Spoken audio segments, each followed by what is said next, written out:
One thing that's been driving me crazy about modern music is that back a decade or so ago, they discovered that something called a hook, that a song has a hook, and that's what people like about it and can make it successful. Like it'll have a verse and a chorus, and if the chorus is catchy, then that's what makes a song successful. So it'll have a verse and a chorus and a verse and a chorus and a verse and a chorus. And then over the time, the Beatles all of a sudden, they did a thing called an outro, where the end of the song would just go on and on and on and on and on for a long time, you know? And then that changed into what now is, it seems to me that for modern songs that are very successful, they have like one sentence. Or there's this song, Baby I'm Worth It. And essentially, the whole song is Baby I'm Worth It, Baby I'm Worth It, Baby I'm Worth It, Baby I'm Worth It, Baby I'm Worth It. So it's catchy and everything, but what the fuck? I mean, really.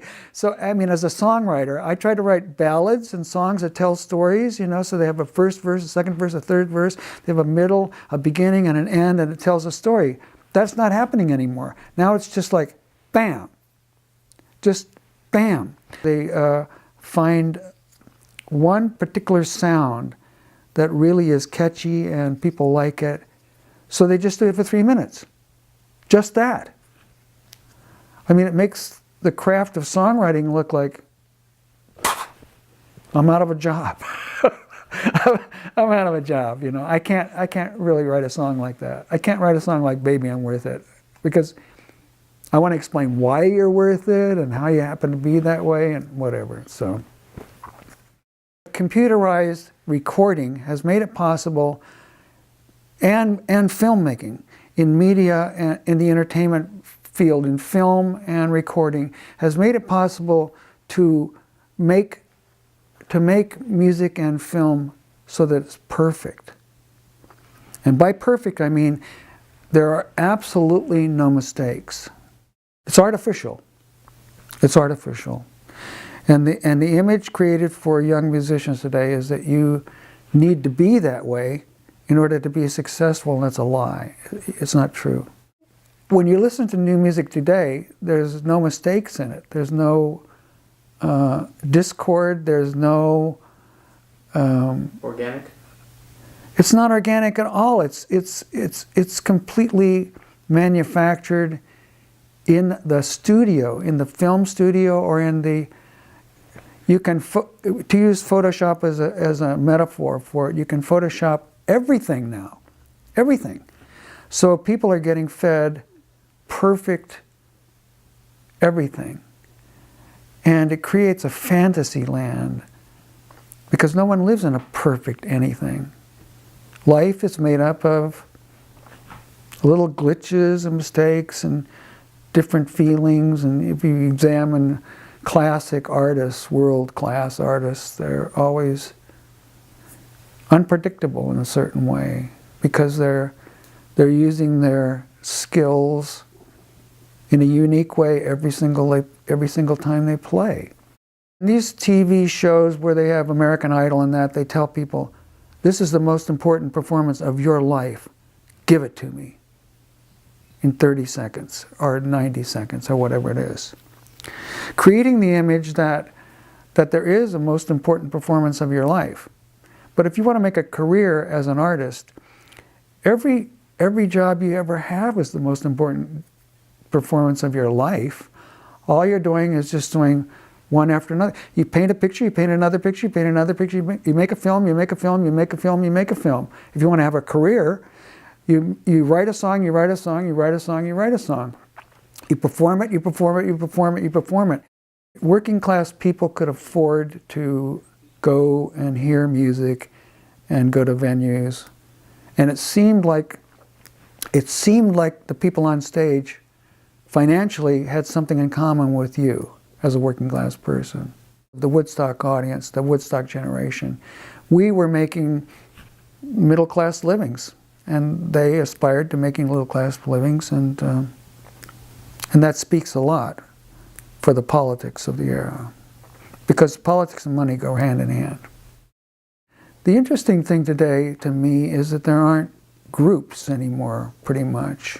There are, see, we were in an era of rock bands, and there are individuals who are stars, and there are so many stars. I mean, when you think about it, it was unique back in the 60s and 70s to have a superstar. There weren't too many superstars, but now there's a plethora of superstars. You really can't tell one from another. And I was thinking the other day, when you'd get People magazine back a couple decades ago, and they would have an article about somebody, and it would be 2 or 3 pages long.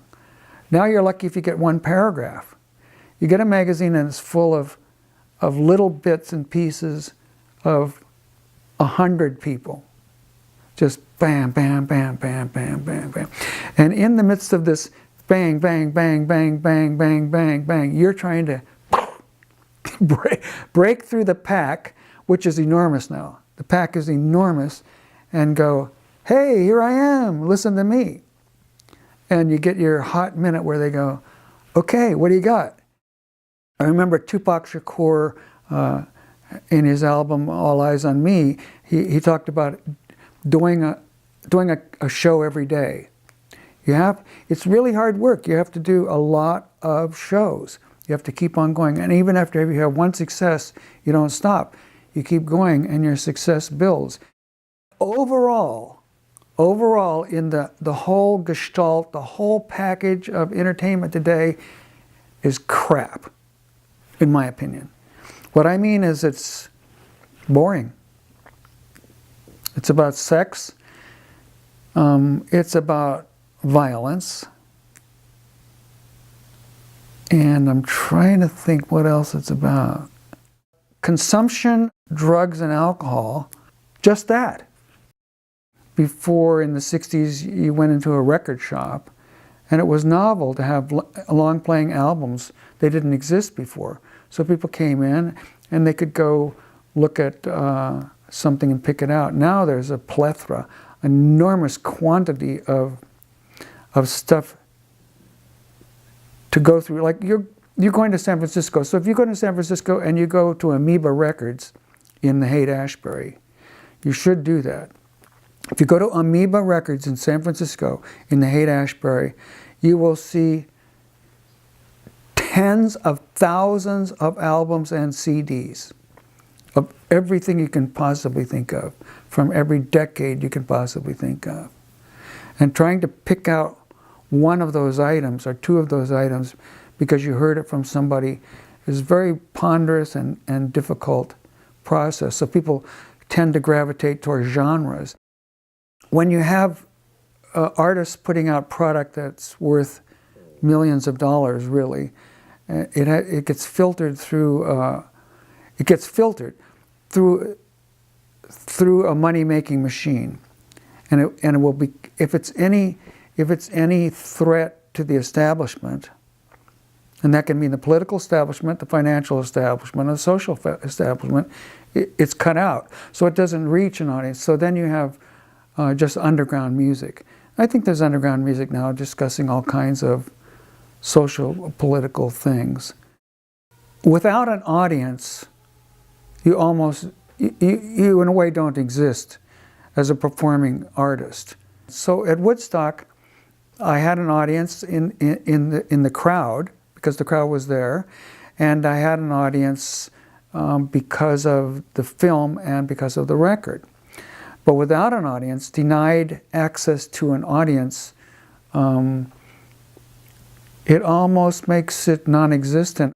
You have artists who behave in an antisocial way. The roster is quite large, who off-screen, in a way, out of the recording studio, are behaving in a really antisocial way. And that behavior gets them a lot of publicity, actually, too. That, if they take their clothes off or they beat up somebody or something like that, it gets exposure. What I'm saying is that they have entree into the world of media. The 60s music was odd because it was the first era of electric music, and now it's just assumed that you're going to hear music that is amplified, and rock bands, and it's normal. So the phenomenon of electric music and a counterculture that went counter to the regular culture was quite radical and political just of itself. A lot of 60s music has a reputation for being political, but it's not really that political. The song that I'm famous for about the Vietnam War is quite political, and what you would call a real protest song. People still believe in the power of rock and roll music. Hey, thanks for watching. My name is Daniel Sarkissian. I'm an independent filmmaker from Toronto.